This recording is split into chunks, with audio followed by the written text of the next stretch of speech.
Mona. Aku dah minta maaf sangat dengan kau, Mona. Aku tahu aku banyak dosa dengan kau, Mona. Mona, Tuhan dah balas semua dosa-dosa aku, Mona. Aku faham sangat perasaan kau sekarang ni, Mona. Kau benci sangat dengan aku, kan? Aku dah khianat kau. Kawan baik aku. Stop. Stop dekat situ. Jangan sebut pasal kawan baik ke. Jangan mention pasal persahabatan ke sebab kau tak value friendship tu. Okey? Aku memang sakit hati. Sakit hati kena tipu. Tapi yang lagi sakit hatinya, bila orang yang aku bagi makan, yang duduk rumah aku, boleh tipu aku hidup-hidup. Itu aku sakit hati. Mona, maafkan aku. Mona, tolong. Mona, aku minta maaf sangat dengan kau, Mona. Aku tak tahu, Mona, berapa lama lagi aku boleh hidup, Mona. Tapi aku harap sangat, Mona. Aku harap sangat, Mona. Kau maafkan aku, Mona. Maafkan aku, ya, Mona. Mona.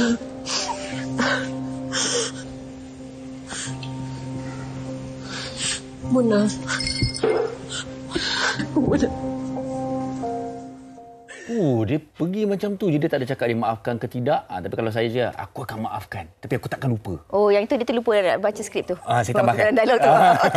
Okey, itu sedutan drama daripada hati yang tersakiti tadi. Dan saya kira ini mungkin juga situasi yang banyak berlaku dalam kalangan masyarakat kita. Macam kita dah kongsikan awal tadi lah kan. Kadang-kadang mulut kita kata maafkan, tapi hati kita suka nak melupakan. Tetapi ada juga dalam kalangan individu ataupun ahli masyarakat ini yang mengambil pendekatan untuk terus memaafkan dan juga melupakan untuk menjadikan diri lebih positif. Betul ke lupa? Saya rasa minda kita tak boleh lupa. Ingat-ingat lupalah. Dia mesti ada. Okey.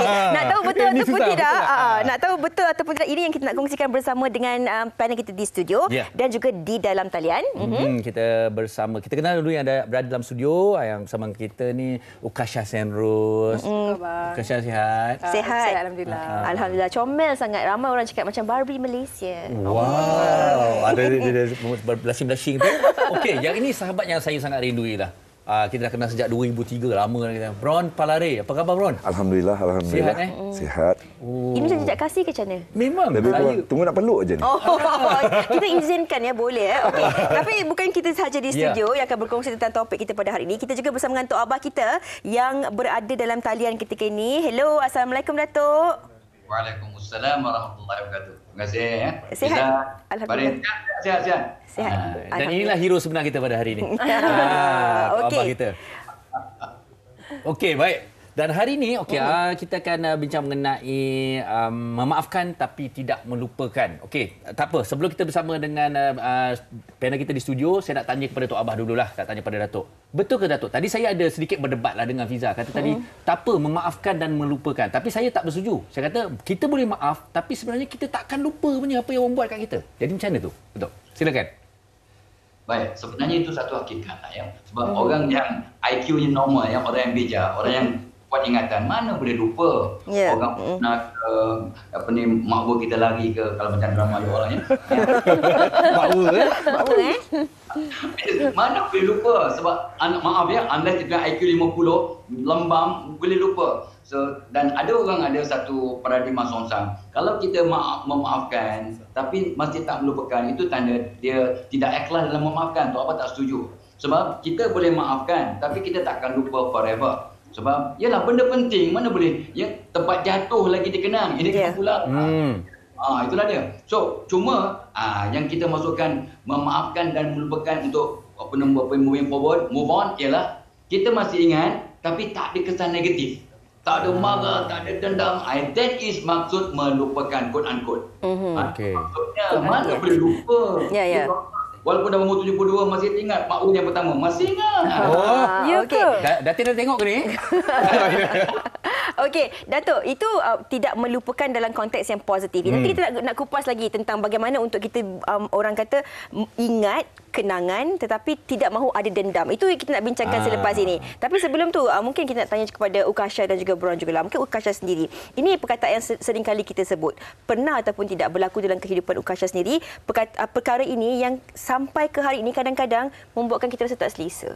Tunggu dia teringat. Okey, silakan. Nak flashback balik. To be honest, kalau benda tu tak penting untuk hidup Syah langsung tak ingat. Okay. Kalau benda tu macam memang very close, macam memang circle Kasha, family ke apa, maybe ingat tapi somehow kita move forward. Okey. Move on lah. Saya suka ambil titik tengah tu. Betul. Move on. Move on, betul. Ini itu sebab saya kata tadi. Adakah ini adalah satu titik tolak kepada move on ataupun kita masih lagi pegang pada betul? Okey, Bron. Ya. Okey, hari ini perbincangan kita ni janganlah kata kisah cinta saja tapi kadang dengan sahabat, kadang dengan keluarga dan sebagainya. Okey. Betul ke kalau kita mungkin pernah tak berlaku dalam kehidupan ni sampai ke hari ini lah. Lebih kurang sama juga Ukasha tadi. Sesuatu yang memang awak dah maafkan, tak melupakan, tapi lebih menarik lagi ada tak yang tak boleh nak maafkan sampai hari ini pun mungkin ada ke tidak? Saya mungkin elaborate sikit poin Datuk tadi. Maksudnya kita bila cakap ingat tu konteks ni mungkin harus lebih besar lah kan. Jangan sampai kita dihantui olehnya. Maksudnya tapi kita boleh ambil betul tu jadi peringatan sebagai sempadan, sebagai pengajaran untuk tidak lagi membuat kesilapan yang sama. Sebab tak mungkin boleh terus nak delete kan. Betul. Tapi jangan sampai dia menghantui hidup kita yang sampai tak percaya relationship, sampai ada problem trust level, sampai dah mengganggu gugat kesihatan mental. Okey. Saya suka apa yang Bron katakan ini. Kita boleh ingat tapi jangan sampai dia mengganggu gugat kehidupan kita. Dia memberi orang kata satu trauma dalam kehidupan. Datuk, ini yang kita nak kongsikan juga, Datuk. Kita bercakap dalam konteks memaafkan tetapi adakah kita boleh untuk melupakan? Kadang-kadang kita dah maafkan apa yang berlaku dalam hidup kita. Ada orang mengambil jalan untuk berdamai dengan takdirnya sendiri. Tetapi juga kadang-kadang ada dalam kalangan kita menjadikan perkara yang berlaku dalam kehidupan tu satu perkara yang macam yang Bron katakan tadilah, sampai kadang-kadang dia mengganggu gugat hidup kita. Tak nak bercinta lagi ataupun tak nak pergi ke kawasan, ke tempat-tempat tertentu yang mungkin mengingatkan tentang nostalgia ataupun kenangan lama. Bagaimana kita nak mendidik diri kita untuk bangkit daripada perkara ini sebenarnya, Datuk? Baik, so sebelum tu saya kena komen kerana kata-kata Bron tadi. Suara dia, ya Allah, layak jadi DJ. Oh, macam filem kan? Tanya Bron ya. Okey. So tanya jugalah pada Ukasha kan, kata pula aku tak disebut pun ya kan, kecil dia. Ya. So anyway, bagaimana kita nak pastikan bahawa kita boleh move on dengan terus dihantui, kata perkataan Bron tadi, tidak dihantui. Itu satu perkara yang sangat penting. Pertamanya, in many cases orang yang terluka ni masa jadi ubat. The time is actually a healing factor. Jadi kadang beri masa, satu. Sebab itu normal, kita manusia biasa. Yang keduanya ialah, ini dia. Kita secara positif, kita kena do something. Sebab salah seorang guru taubat dia pesan apa? Cara terbaik untuk rawat diri dan untuk balas dendam bila orang buat kita ialah doakan orang itu, ya, kita bagi hadiah ke orang itu dan kita look okay, ceria depan dia. Sampai dia kata, aku nak sabotage dia, nak bagi dia sedih, dia beri happy je.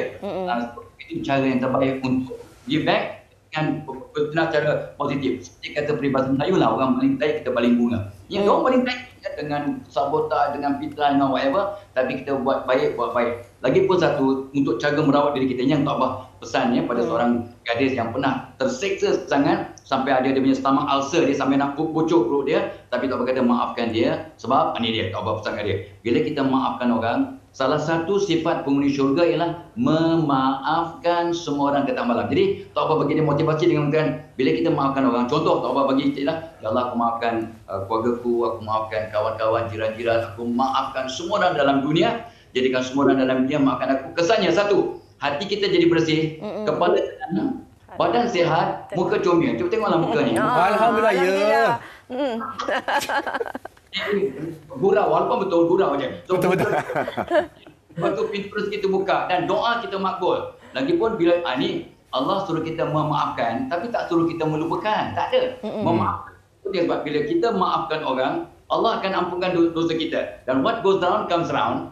Jadi kita maafkan orang pun akan maafkan kita. Pintu rezeki terbuka, kasih sayang akan datang, aura kita jadi besar. Dan penyakit kita akan sembuh.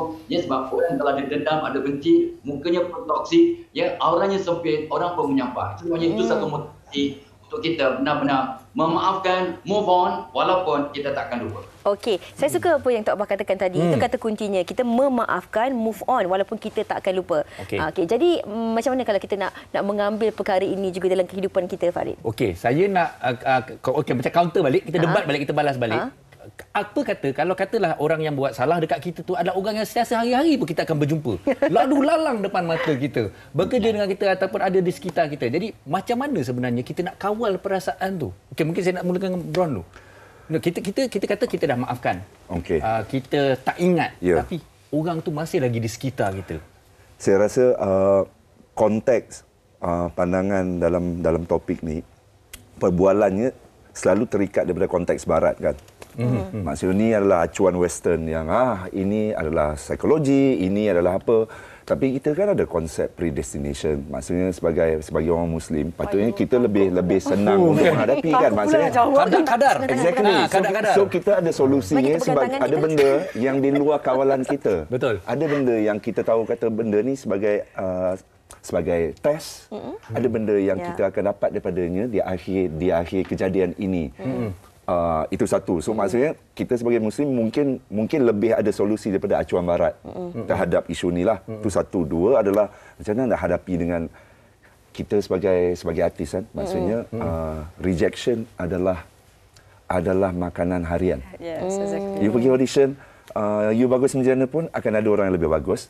Kalau you bagus pun kesesuaian watak menjadi isu. Kalau tak pun bajet ataupun schedule, maksudnya sentiasa ada benda yang tidak akan bukan rezeki kita lah. Bukan rezeki kita. Dan ada waktu kita meningkat naik, akan ada orang yang ada doubt dalam diri kita macam dia ni boleh ke execute watak ni dan sebagainya. Dan apabila dihentak dengan rejection, which is ramai orang yang rasa macam tertekan dan sebagainya. Mungkin adalah orang yang berkejaya, mungkin ada perasaan tu pergi interview tak dapat. Always tak dapat. Kenapa? Dan dalam pada itu mungkin dalam persaingan ada rasa yang disailang dan sebagainya. Balik pada tadi, kita jumpa selalu macam mana. Saya rasa predestination dalam konsep Muslim membantu dari sudut tu. There's always something yang untuk kita learn from it. There's always something yang akan buat bagi kita come out of this as a better person. Adakah kita memilih untuk jadi a better person atau terus membiarkan benda ini menjadi beban dalam hidup kita untuk meneruskan perjalanan hidup kita ataupun kerjaya kita. Yang ini serta hashtag dia deep. Wah, tak betul kan. Sampai bila kita benda tu memang dah ada. Takdirnya memang dah begitu. Orang juga ada kat situ juga. Keadaan tu begitu. Kalau kita tak move on, tak dapat mengawal, maknanya kita sendiri yang tak bergerak. Tak saya pada Ini lah tak saya pada diri sendiri kan sebenarnya kan. Betul.